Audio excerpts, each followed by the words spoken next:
नमस्कार बच्चों, मैं श्रीमती रीना दत्ता, प्रधान अध्यापक उच्च प्राथमिक शाला धर्माउर, संकुल केंद्र करंजी, विकास खंड तोकापाल, जिला बस्तर, छत्तीसगढ़। बच्चों, एक बार मैं पुनः आपके समक्ष उपस्थित हुई हूँ। आज हम पढ़ेंगे कक्षा 7वीं में इतिहास विषय के अंतर्गत अध्याय 3 दिल्ली सल्तनत की स्थापना। इस पाठ को हम पढ़ेंगे। तो देखिए बच्चों, पिछले अध्याय में हमने पढ़ चुका है कि 650 से 1200 ईस्वी के बीच भारत जो था ये अनेक छोटे छोटे राज्यों में बटा हुआ था। और उस पाठ को हमने YouTube लिंक में शेयर भी किया है और मैंने उसको अपलोड किया है। वो आप चाहे तो उसे देख भी सकते हैं। अब देखिए, 1200 के बाद भारत में, उत्तर भारत में दिल्ली के आसपास तुर्कों का विशाल साम्राज्य और शक्तिशाली साम्राज्य की स्थापना हुई और धीरे धीरे ये पूरे भारतवर्ष में फैल गए और इसे ही दिल्ली सल्तनत के नाम से जाना जाता है। अरबी भाषा में राजा को सुल्तान और राज्य को सल्तनत कहा जाता है। बच्चों, इस पीरियड में देखिए 1200 से लेके 1290, इस पीरियड में भारत में कुल 5 राजवंशों ने शासन किया। सबसे पहला गुलाम वंश, खिलजी वंश, तुगलक वंश, सैयद वंश और लोधी वंश। ये 5 राजवंश भारत में शासन किए थे। ये आज हम पढ़ेंगे गुलाम वंश के बारे में। अब हुआ ये बच्चों कि ये भारत, देखिए ये नक्शा मैंने आपको समझाने के लिए बनाया है। हालांकि ये नक्शा सही नहीं बना है, पर इस पाठ को इस नक्शे के द्वारा आराम से समझा जा सकता है। ये देखिए, भारत के उत्तर पश्चिम में अफगानिस्तान स्थित है। अफगानिस्तान में तुर्किस्तान से तुर्क सुल्तान यहाँ आकर बस गए और यहाँ पर अपने साम्राज्य को विस्तार करने के लिए आपस में लड़ने लगे। उन्हीं में एक था मोहम्मद गोरी। ये गौर का सुल्तान था। ये भी यहाँ पर आकर तुर्कों से लड़ रहा था, आपस में लड़ रहा था साम्राज्य विस्तार करने के लिए। परंतु वो पूर्वी ईरान में एक राज्य था जिसका नाम था ख्वारिज्म। तो ख्वारिज्म के शाह से मोहम्मद गोरी हार गया। अब उसने ये सोचा कि मैं भारत में अपने साम्राज्य का विस्तार करूंगा। इसी उद्देश्य से उसने क्या किया, भारत की ओर कूच किया और पंजाब पर आक्रमण करके मुल्तान को जीत लिया। मुल्तान को जीतने के बाद उसका ध्यान गुजरात की ओर गया। गुजरात ये देखिए पश्चिम में स्थित है, समुद्र के किनारे स्थित है। यहाँ पर अरब सागर है और समुद्र के किनारे होने के कारण यहाँ से समुद्री व्यापार बहुत होता था। मतलब बोलना चाहिए उन्नतशील व्यापार यहाँ होता था और आर्थिक रूप से भी बहुत ही यहाँ की स्थिति अच्छी थी। तो मोहम्मद गोरी गुजरात पर आक्रमण किया और गुजरात में उस समय मूल राज द्वितीय यहाँ का राजा था। दोनों में युद्ध हुआ। इस युद्ध में मोहम्मद गोरी हार गया और वापस पंजाब चला गया। अब उसने सोचा कि संपूर्ण पंजाब को पहले मैं जीत लेता हूँ। इस उद्देश्य से उसने संपूर्ण पंजाब को पहले जीत लिया और पंजाब का जो शासक था वो बहुत कमजोर था, इसलिए आराम से वो पंजाब को जीत लिया। अब उसके राज्य की जो सीमा थी वो दिल्ली की सीमा को छू रही थी। अब उसने दिल्ली पर आक्रमण करने का योजना बनाया, है ना। और इधर देखिए, दिल्ली में पृथ्वीराज चौहान जो था ये दिल्ली की गद्दी पर बैठा हुआ था। ये भी बहुत महत्वाकांक्षी था। ये भी अपने साम्राज्य का अधिक से अधिक विस्तार करना चाहता था और पूर्वी भाग में बहुत आक्रमण भी किया था, परंतु उसको वहां पर विजय नहीं मिली थी। अब उसने क्या किया, गुजरात पर जैसे मोहम्मद गोरी आक्रमण किया था, वो भी गुजरात की स्थिति को देख कर के यहाँ आक्रमण किया और उस समय गुजरात में राजा भीम शासन कर रहा था। दोनों के मध्य युद्ध हुआ। इस युद्ध में पृथ्वीराज चौहान हार गया और वापस वो दिल्ली चला गया। अब उसके ध्यान में आया पंजाब, उत्तर की ओर। अब वो पंजाब पर आक्रमण करने की योजना बना रहा था। ये पंजाब पर आक्रमण करना चाहता था और मोहम्मद गोरी दिल्ली पर। तो स्वाभाविक रूप से युद्ध होना एकदम आवश्यक हो गया था। तो दोनों के मध्य में तराइन नामक मैदान में युद्ध हुआ। तराइन का पहला युद्ध 1191 में तराइन का पहला युद्ध हुआ। इस युद्ध में पृथ्वीराज चौहान जीत गया, मोहम्मद गोरी हार गया। लेकिन मोहम्मद गोरी हारने के बाद वो चुप बैठने वालों में नहीं था। वो मन में ठान लिया था कि मैं दोबारा यहाँ आक्रमण करूंगा और युद्ध को मैं जीत कर रहूंगा।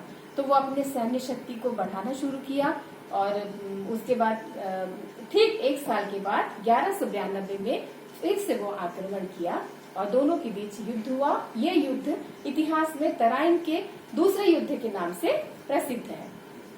अब इस युद्ध में देखिए, पृथ्वीराज चौहान हार गया, मोहम्मद गोरी जीत गया। अब एक महत्वपूर्ण प्रश्न ये आता है इसमें कि इस युद्ध में पृथ्वीराज चौहान के हारने के क्या कारण थे। तो इसमें अलग अलग इतिहासकारों का अलग अलग मत है। कुछ इतिहासकार ऐसा मानते हैं कि इस तराइन के दूसरे युद्ध में पृथ्वीराज चौहान को, देखिए अगल बगल जो ये दिख रहा है ना, ये कन्नौज है, अजमेर है, यहाँ चित्तौड़ है, तो ये लोग क्या किए थे, उसको सहायता किए थे पृथ्वीराज चौहान को। और पृथ्वीराज चौहान के पास हाथी सेना थे, घोड़े सेना थे और पैदल सैनिक थे, है ना। सैनिकों की संख्या बहुत अधिक थी, लेकिन मोहम्मद गोरी के पास सैनिकों की संख्या अधिक नहीं थी। उसके पास बहुत तेज गति से दौड़ने वाले घोड़े थे और तीरंदाज थे। तीरंदाज मतलब समझते हैं ना बच्चों, जो तीर चलाने में माहिर होते हैं उनको तीरंदाज कहा जाता है। ये तीरंदाज जो थे वो दौड़ते हुए घोड़े पे बैठ के भी वो तीर चलाते थे और उनका जो निशाना था एकदम अचूक था, वो निशाना नहीं चूकता था। इसके पास ये सैनिक थे और इसके पास कितने सारे सैनिक थे, पर फिर भी ये क्या हो, ये हार गया और मोहम्मद गोरी जीत गया। तो इतिहासकारों का ये कहना है कि तराइन के दूसरे युद्ध में पृथ्वीराज चौहान के हारने का मुख्य कारण था कि जो राजपूत राजाओं ने उसको सहयोग किया था वो आपस में उनमें फूट था। तो उस फूट के कारण सैनिकों का मनोबल जो था वो टूट गया था। और कुछ इतिहासकार ये मानते हैं कि यद्यपि पृथ्वीराज चौहान के पास सैनिकों की संख्या बहुत अधिक थी, पर ये सैनिक प्रशिक्षित नहीं थे, जबकि मोहम्मद गोरी के सैनिक कम थे पर वो प्रशिक्षित थे। वो इतने अच्छे से युद्ध करके मतलब दुश्मन के ऊपर आक्रमण करके बच के निकल जाते थे, पता ही नहीं चलता था। तो इस कारण से भी पृथ्वीराज चौहान हार गया। और कुछ इतिहासकारों का ये कहना है कि राजपूतों की जो व्यूह रचना समझते हैं ना बच्चों, युद्ध क्षेत्र में जो व्यूह रचना की जाती है वो व्यूह रचना जो थी ये गलत थी। कैसे गलत थी कि इन्होंने क्या किया कि युद्ध मैदान में सबसे सामने की पंक्ति में हाथी की सेना को खड़ा कर दिया। अब हाथी सेना सबसे सामने है, तो मोहम्मद गोरी की सेना जो तीरंदाज थे उन्होंने क्या किया, अपना लक्ष्य हाथी को बना लिया और हाथी के पैर में तीर मारने लगे। कोई हाथी के आंख में मारा, कोई हाथी के कान में मारा। इससे क्या हुआ, हाथी को चोट लगा और ये हाथी जो थे ये बिलक गए, है ना। युद्ध क्षेत्र में एकदम भगदड़ खलबली मच गई। वो हाथी इधर उधर बिलक रहे थे और जो उनके सैनिक थे, पृथ्वीराज के जो सैनिक थे, वो सैनिक हाथी से अपना प्राण बचाने के लिए भागने लगे, पर वो भाग नहीं सक रहे थे क्योंकि उस समय बारिश का मौसम और वो जो मैदान था पूरा कीचड़ से भरा हुआ था। तो कीचड़ में उनका पैर धंस जा रहा था, वो सैनिक वहीं गिर पड़ रहे थे और वो हाथी जो है उनको अपने पैरों के तले रौंद रहे थे। तो इस प्रकार ये भगदड़ मच गया। इस कारण पृथ्वीराज चौहान हार गया और मोहम्मद गोरी जीत गया। तो तराइन के युद्ध में इसके हार और पृथ्वीराज मोहम्मद गोरी के जीत का यही कारण था। अब क्या हुआ देखिए, दिल्ली की गद्दी पर कौन बैठ गया, मोहम्मद गोरी। इसका अधिकार हो गया और यहाँ से वो विशाल धन संपत्ति को लूटा और उसके बाद कुछ समय के पश्चात वो अपने वतन गौर को चला गया। गौर चला गया और दिल्ली के गद्दी पर अपने गुलाम कुतुबुद्दीन ऐबक को प्रतिनिधि बना करके चला गया। अब देखिए गुलाम शब्द आ रहा है। गुलाम क्या है, उस समय क्या होता था कि कुछ व्यापारी लोग नवयुवकों को खरीदते थे और उनको सैनिक प्रशिक्षण देते थे और युद्ध में माहिर बना देते थे और उनको राजाओं और सुल्तानों के पास बेच दिया करते थे, तो वो गुलाम कहलाते थे। तो वैसे ही मोहम्मद गोरी ने कुतुबुद्दीन ऐबक को खरीदा था, है ना, और उसको पूरा प्रशासन का वो प्रतिनिधि बना करके गौर चला गया। और जो कुतुबुद्दीन ऐबक था वो बहुत अच्छे से अपना प्रशासन चला रहा था और दिल्ली में जो कुतुब मीनार है, कुतुब मीनार का निर्माण भी कुतुबुद्दीन ऐबक ने ही किया था, परंतु उस कार्य को वो पूरा नहीं कर पाया था। उसके पहले उसकी मृत्यु हो गई और उसके अधूरे कार्य को इल्तुतमिश ने पूरा किया। अब देखिए, कुतुबुद्दीन ऐबक की मृत्यु के बाद दिल्ली की गद्दी पर इल्तुतमिश बैठता है। इल्तुतमिश कौन है, कुतुबुद्दीन ऐबक का गुलाम है और दामाद भी था। इल्तुतमिश जब वो गद्दी पर बैठता है तो उसके सामने बहुत सारी समस्या रहती है और उन समस्याओं में दो समस्या मुख्य रूप से थी। वो समस्या थी कि राज दरबार के जो अधिकारी थे उनका व्यवहार, और दूसरा पराजित राजपूत राजाओं का व्यवहार। जो अधिकारी लोग थे वो लोग क्या करते थे, सुल्तान के आदेशों का पालन नहीं करते थे, और वो जो भी अपना फरमान जारी करता था उसको नहीं मानते थे, और इस प्रकार से अव्यवस्था फैली हुई थी। तो उसका फायदा उठा करके जो पराजित राजपूत राजा लोग थे उन्होंने क्या किया, वो भी मनमानी करने लगे। किसानों से लगान वसूल करते थे, उसको अपने पास रख लेते थे, राजकोष में जमा नहीं करते थे, है ना। और क्या करते थे कि जो राहगीर होते थे उनको लूट लेते थे, और यात्रियों से कर वसूलते थे और उसको राजकोष में जमा नहीं करते थे। तो इल्तुतमिश के सामने एक बहुत बड़ी समस्या थी। तो इस समस्या को उसने बहुत सोच समझ करके मतलब दूर किया। इसके लिए उसने क्या किया, 40 गुलामों का एक दल बनाया। 40 गुलामों का दल, इस दल में उसके जो विश्वास पात्र या वफादार लोग होते थे उनको अपने उस मतलब दल में रखा, और उनको प्रशासन का कार्य सबको बांट दिया। और इन्हीं में से इक्तादार भी बनाया गया। इक्तादार का मतलब क्या होता है, इक्ता मतलब पद होता है, और दार मतलब जो उस पद पर आसीन होता है, जो उस पद को प्राप्त करता है, वो इक्तादार कहलाता है। तो ये जो इक्तादार थे इनको अलग अलग राज्यों में अलग अलग मतलब प्रांतों में उसको भेजा गया, और उनका काम क्या था कि प्रांत के प्रशासन को पूरा देखभाल करना, और वहाँ के लोगों से कर वसूल करना, और वहाँ जो विद्रोह हो रहा है उस विद्रोह को दबाना। और इसके बदले सुल्तान उनको कोई वेतन नहीं देता था, बल्कि वो जो राजस्व से या जो कर वो वसूल करते थे वही उनका वेतन होता था, और प्रशासन को चलाने में भी उसी से वो खर्चा निकाल लेते थे। और ये जो पद होता था इक्तादार का पद, ये वंशानुगत नहीं होता था। वंशानुगत का मतलब क्या होता है, पिता के बाद बेटा, उसके बाद उसका बेटा, उसके बाद उसका बेटा, ये जो क्रम चलता है इसको वंशानुगत कहते हैं।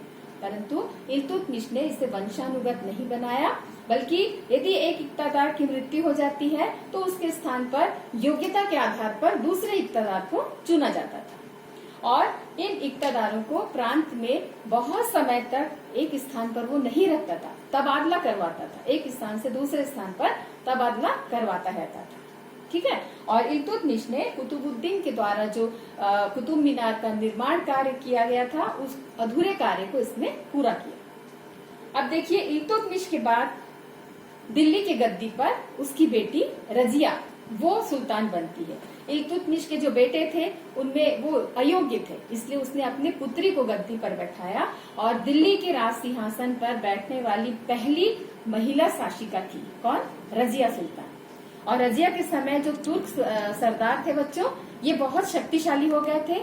ये रजिया को अपना सुल्तान मानने से बिल्कुल ही मतलब उनको अच्छा नहीं लगता था, क्योंकि वो एक महिला थी, और वो जब राज दरबार में बैठती थी तो पुरुषों के समान वस्त्र पहनती थी, बेपर्दा होकर के दरबार में बैठती थी, उनके ऊपर हुक्म चलाती थी। तो ये उनको बिल्कुल बर्दाश्त नहीं होता था। मतलब एक महिला के अधीन रह करके उसके आदेशों का पालन करना वो उनके शान के खिलाफ था, ऐसा वो मानते थे, है ना। और वो ये चाहते थे कि दिल्ली की गद्दी पर ऐसा व्यक्ति बैठे जो हमारे हाथों का कठपुतली बना रहे।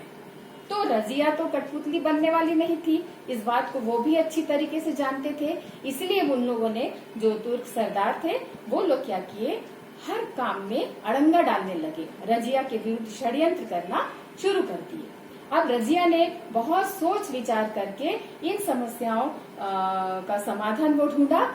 कैसे, जैसे उसके पिता ने 40 गुलामों का दल बनाया था, ठीक उसी प्रकार रजिया ने क्या किया कि उसके जो वफादार लोग थे उनका एक वो दल बनाई, और उनको प्रशासन का कार्य बांट दी, और जो गैर तुर्क थे, गैर तुर्कों को भी दरबार में ऊंचे ऊंचे ओहदे पर बैठा दी। तो ये तो उनके लिए और भी बर्दाश्त के बाहर हो गया था तुर्क सरदारों का। अब ये इसके विरुद्ध षड्यंत्र करके आगे चल करके रजिया की वो हत्या करवा दी। रजिया की मृत्यु हो गई। अब रजिया की मृत्यु के बाद दिल्ली के गद्दी पर गयासुद्दीन बलबन ये गद्दी पर बैठा, जो बहुत ही योग्य शक्तिशाली था, है ना। और ये जो था इल्तुतमिश के जो 40 गुलामों का जो दल था ना, उन्हीं में से एक गुलाम था गयासुद्दीन बलबन। गयासुद्दीन बलबन को भी बहुत सारी समस्याओं का सामना करना पड़ा, क्योंकि वो भी गुलाम था। बाकी जो गुलाम है वो भी अपने आप को समझते थे कि हम भी दिल्ली के गद्दी पर बैठ सकते हैं। तो सब कोई षड्यंत्र करते थे उसके खिलाफ, और सुल्तान का मतलब सुल्तान को धमकी भी देते थे, और सुल्तान के आदेशों का पालन नहीं करना, इस प्रकार की वहां पर मतलब गतिविधियां चल रही थी। और जो राज परिवार के लोग भी इसका फायदा उठा रहे थे। तो ऐसी स्थिति में बलबन ने बड़े ही सूझबूझ के साथ, धीरे धीरे और दृढ़ता के साथ इन जो तुर्क सरदार थे उनके शक्तियों को वो कुचल दिया, क्योंकि इसकी नीति बहुत कठोर थी बच्चों। तो उनकी शक्ति को वो कुचल दिया, और वो राजा के मतलब निरंकुशता पर विश्वास करता था। उसका यह कहना था कि राजा को निरंकुश होना चाहिए। निरंकुश का मतलब क्या होता है? जिसके ऊपर किसी का अंकुश न हो वो निरंकुश होता है। और वो यही मानता था कि राजा को निरंकुश होना चाहिए, वो जो बोलेगा वही होगा, उसके खिलाफ में कोई भी नहीं बोलेगा। और साथ ही साथ वो ये कहता था कि राजा जो होता है धरती पर ईश्वर की वो परछाई है, और ईश्वर का प्रतिनिधि बन करके आया है ना। और इसीलिए राजा का सम्मान करना चाहिए, और राजा के या सुल्तान के सम्मान को बढ़ाने के लिए उसने क्या किया था? सिजदा और पायपोस प्रथा को लागू किया था। सिजदा का मतलब होता है सुल्तान के आगे सिर झुकाना, और पायपोस का मतलब होता है कि सुल्तान के कदमों को चूमना। तो ये जब उसने फरमान जारी किया, तो चूंकि मैंने अभी बताया कि उसकी नीति बहुत कठोर थी, और उसकी उस कठोरता के कारण सभी लोग भयभीत होकर के, डर के मारे सभी लोगों ने उसके इस आदेश को मान लिया, है ना। तो ये बलबन की मृत्यु के बाद कैकुबाद जो था वो दिल्ली के गद्दी पर बैठा। एक प्रकार से गुलाम वंश का जो पतन हुआ या अंत हुआ, या उसका अंतिम सुल्तान कौन था, तो अंतिम सुल्तान के रूप में हम बलबन को ही मान सकते हैं, क्योंकि कैकुबाद जो था ये जो अयोग्य था, और इसने मात्र 3 वर्ष तक शासन किया था, और उसके बाद उसका पतन हो गया और गुलाम वंश का भी अंत हो गया। ठीक है। और बच्चों, ये तुर्क जब भारत आए थे तो इनके साथ ईरान, इराक, तुर्किस्तान, यह सब स्थानों से लोग यहाँ पर आए थे, और इन्होंने अपने साथ अपनी संस्कृति को भी लाया था। संस्कृति मतलब खान पान, आचार विचार, रहन सहन, ये सब संस्कृति के अंतर्गत आता है। तो ये अपनी संस्कृति को यहाँ लेकर के आए थे, और भारतीयों ने उसको आत्मसात किया था, क्योंकि भारतीय संस्कृति की विशेषता ही है कि सब चीजों को आत्मसात करना। तो उन्होंने आत्मसात किया, और भारतीय संस्कृति में आज भी तुर्कों की संस्कृति की छाप या झलक देखने को मिलती है। तो ये पाठ आज यही समाप्त होता है। आशा है आपको ये पाठ समझ में आ गया होगा, और इस वीडियो को आप बार बार भी देख करके समझ सकते हैं। और अगले वीडियो में हम दूसरे पाठ को लेकर के उपस्थित होंगे। धन्यवाद।